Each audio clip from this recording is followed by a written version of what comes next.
Gas prices are dropping, but the cost of everything else remains high, and getting supplies to stores continues to have problems. Kara talked with LSU energy expert David Dismukes, who says the latest problems in Ukraine could drive inflation even higher. I don't know about you, but filling up my gas tank has been a lot easier these last couple of weeks. Gas has dropped tremendously. And at the beginning of the war, people were very concerned about how long gas prices would stay up. Is it possible that we could see the prices increase again because the war is intensifying? You look at the markets this morning; they're down, and I think the reason why they're down because you're right. There's just kind of push and pull effect here. Is this going to take? Is the uncertainty created with this going to create more economic uncertainty and contraction that pulls demand off the market than the supply that may come off the market relative to Russian supplies? I think on the supply side of this equation, what's been curtailed has been curtailed. We're not looking at any new curtailment, so the market is kind of already baked in, kind of where supply is. It's really the demand side now that's really driving the market. And what the market seems to be suggesting this morning is that the way I would interpret it is that the economic slowdown throughout most of the world is going to continue and may even strengthen. So the reason why you're seeing those prices is because traders are feeling that the demand for crude oil and all the refined products that come from that are going to be lower as we head into a recession, moving through the end of this year and into the beginning of next year. We're already seeing contractions, obviously pretty significantly in Europe. Asian markets are pretty tough right now, particularly in China. The U.S. is wobbling right now, depending on how you look at those numbers with a recession right now. So the outlook doesn't look good. And the reason why you've gotten some of those pricing release is because the markets just don't think that the demand is going to be there as we move forward. You keep saying economic slowdown. There's going to be an economic slowdown. We're seeing an economic slowdown. But what exactly does that mean? Well, that usually tends to mean that you get a decrease in gross domestic product growth. We've seen, a recent contraction in the U.S. growth over the last quarter.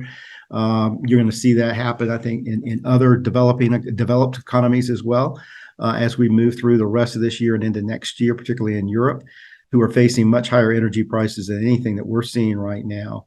And at some point, that usually ripples its way into labor markets, and you start to see unemployment go up.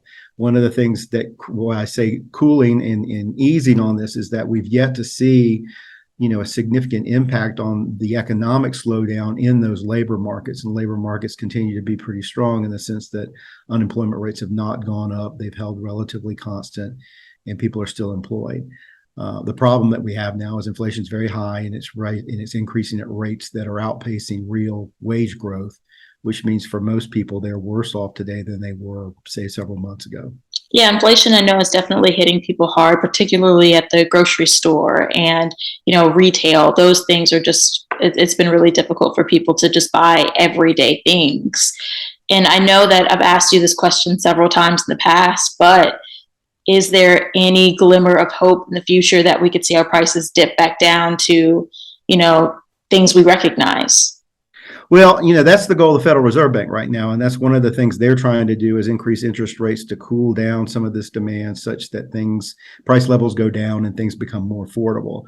Whether the real challenge is whether we'll have what some economists would refer to as a soft landing, or whether we're going to go into a relatively hard recession, and that's yet to be seen.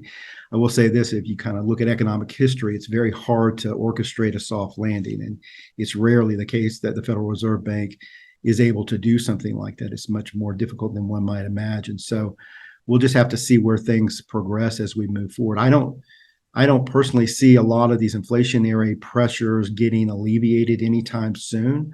Ultimately, they will. We hope they will, and they will probably by definition if the Fed continues to increase interest rates.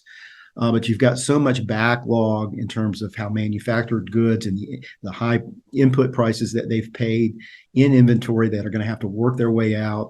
You see the ripple effect in food prices throughout that whole value chain, starting with fertilizers, moving through transportation, labor costs, et cetera. It's going to take time for that to work its way out of the system.